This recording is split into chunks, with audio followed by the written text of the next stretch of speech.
si Kristo naghisgot nga bisan og dako kayo ang gahom nga naghari diha niya, nga natingala ang mga tao nga gamhanan kaayo siya hasta ang patay buhio niya. Giklaro gyud ni Kristo nga moabot gyud ang panahon nga mawagtang ang iyang gahom o patyon siya sa gahom sa tao. Nganong gisulti ba ni Jesus aron pagtudlo nato nga kitang tanan matapos ra gyud. Matud pa sa unang pagbasa na ay mga timaan nga hapit na ta matapos. Unsa man ang lig-on nga bukton magkurog-kurog na, ang lig-on nga tuhod lisod naglakaw niya. Kaniadto kusog kay kang mukatkat og mga kahoy, karon hadlok na kay kag kanang mga habog bisan gani kaning ang sa hagdanan nga mubo ra gyud kaayo, mangita na gyud kag gunitanan, kurog-kurog pa gyud. Nya jutay na lang kuno ang ipon nga iusap sa atong kanon. Di ba tinuod no? Nya nga atong buhok muputi na, pero wa giapil diri nga mga upaw na ta. Pero mga larag nya pirmi na lang kunong dag-om ang kalibutan, bisag sidlak pang adlaw dag-om lang gyapon kay ngano man hanap naman kay imong pananaw. Yang imo sang pangdungog sige na lang kag pangutana, ang bakba na lang imong tutukan kung unsay gilito kay di na gid mo mabati inana. So maabot gyud mga timaan hangtod masakit na ka, di nakakaihi, di nakakapagawas imong hugaw, maglisod na kagkaon kay di nakakaton, buslutan na lang diri nya ipasud na lang ang pagkaon. Usahay wala na imong hugaw, ari na las kilid, butangan na lang tangki-tangki. Inana ba? Kabantay mo? Ay lingi ay mong tupad. Inalig-on pa kag tuhod. Lig-on pa? Oh, wa na Muna ningon siya diri, pahimusli samtang batanon ka pa. Buhata ang tanan nimong gusto, pero naay warning. Pero timan naay hukom, hukman ka.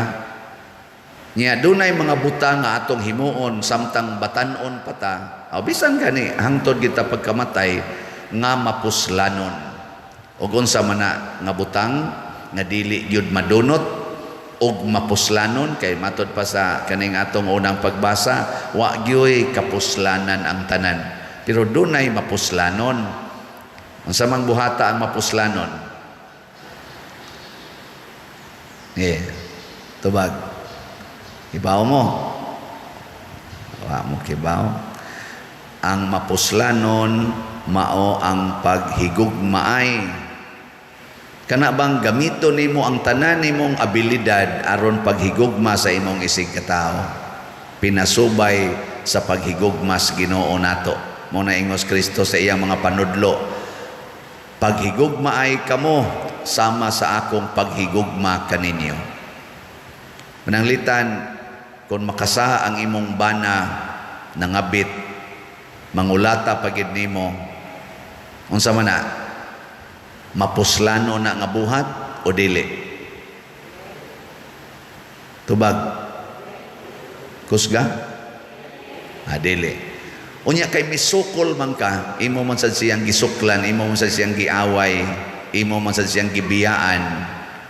Unsa man na, mapuslano na nga buhat o dili? Karon, unsa man day angay buhaton? Sama ni Kristo, iyang gihatag ang iyang kaugalingon sa gahom sa tao. Pasabot, gikulata siya, gibunog siya, gi-accuse siya, gilansang siya sa krus, gibugal-bugalan, gahom man na sa tao. Gitugyan niya ang iyang kaugalingon.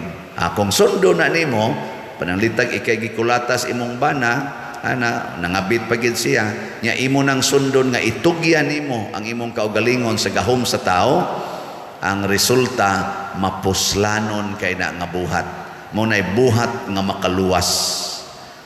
kana bitang magpa-counseling nako nya magsigig ingon pader wa nagi rason nga ako pay unungan paninako ang akong bana o ang akong asawa na masaroy duha ka buok bana nga nagsigig patambag nako pader ang akong bana ang akong asawa nagbudhi nako naa siya'y laki gasalig lang gyud pader nga laygitid na siya nya di na biya mi batan-on pader gulang-gulang nami nga mo ganing anak naminyo na ug na nami apo nya karon mao ni ang iyang gibuhat nako nya ningon dayon ang bana hangtod kanus ako siyang dawaton bana ha?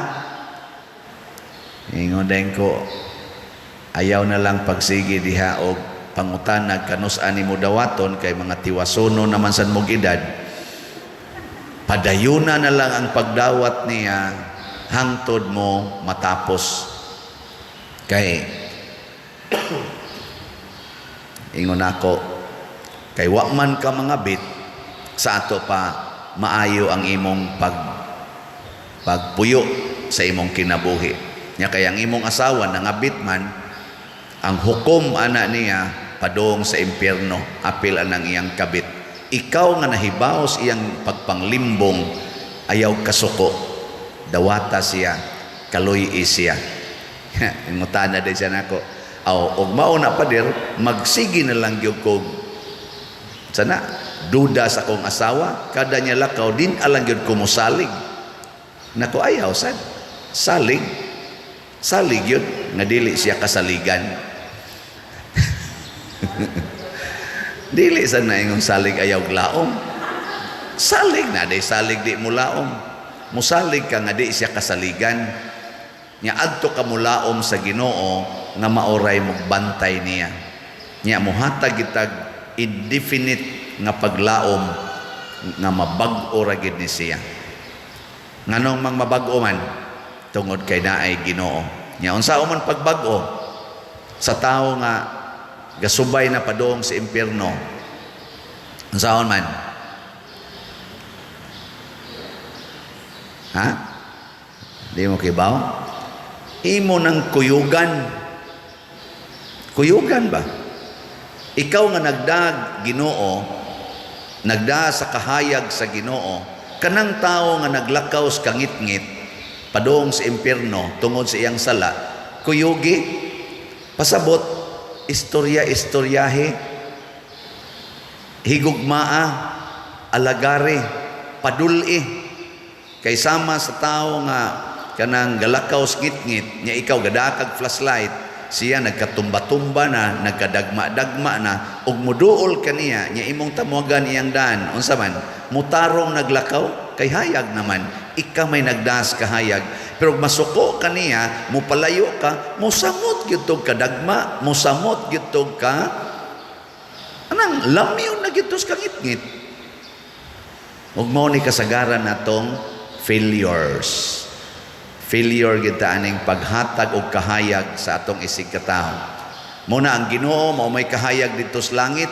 nya kita dinis kalibutan lakaw naman ta sa kangit-ngit sa walog sa mga luha ang Ginoo nagpakatao ningon siya I am the light of the world ako ang kahayag sa kalibutan sa dihang nipili siya sa iyang mga apostoles o sa mga followers niya ningon siya ipadanag ang inyong kahayag maobitan na inig kanang Easter Sunday unsa itong buhaton Easter Sunday unsa na Easter Vigil managkotag di ba ngit-ngit ang simbahan managkot ang suga mansan mo kuanay mo ra mamugdili excited nga ako man lang gisubay kana sang inig inig bunyag tagaan sa nagkandila butangan para bagyog tuo-tuoan ang uban ingon din siya nga kana bang kandila ba inig human nagdagkot pag nga na yung kandila dili huypon kumuton dili ba na ba dili anaon ilang kumuton kay huypon kuno dali ra kuno mamatay ang bata ang uban sa ang kandila ipuspos yana ba ana haron mapaong pero tihinong daghanang buling diha sa sahog kay ana man itaktak ana haron mapaong nako buang-buang mo di ra ba mo manglimpyo anang sahog diha Huy pa oy, pag nga og wa na nakinahanglana, pero ang simbol ana, ang pasabot ana, mahimo kining bataa nga kahayag niya ang mga ginikanan nga nagdahas kandila moingon sad kami ang magdanag sa kalibutan ani or daan aning bataa pinaagis among pagsunod ni Kristo kinsa mao ang kahayag. Mao magud unta na dahil tagdagkot-dagkot kandila. Kanang mudagkot mo kandila diha pahinungod sa Santos, kasabot mo ana. Ay noon, maka-income tagamay. Pero basig wa mo kasabot, adto ta ngadto mo nagkot ta. Unsay pasabot ana? Ngilingi ay mong tupad. Ina kasabot ka na. Unsay may pasabot ana? Nganong naa mo nang dagkutanan niya dool sa Santos? Sige lang dagkot, sige dagkot, wa kasabot. Unsa may pasabot ana be? Pangutan na ako. Nga sa pasabot ana pa der. Wa sa ko kasabot. Ang pasabot ana nga nidagkot ka dito dool sa Santos, patakdi ko sa imong siga sa kandila, sa imong pagtuo. Sawa mapawong nimong pagtuo hangtod ka namatay, hangtod ni balik ka sa kahayag diha sa langit, patakdi ko.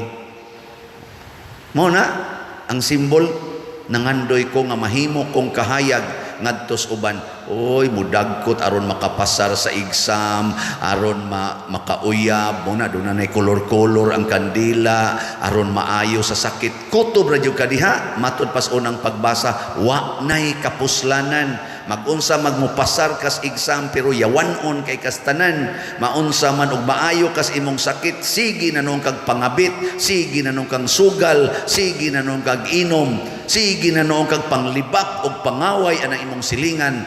Nya ini kasakit sa di mo magpangayo-pangayo di kag pasahilo, ini kaayo pangaway na sad, yaw-yaw na sad, may pagmamatay ka.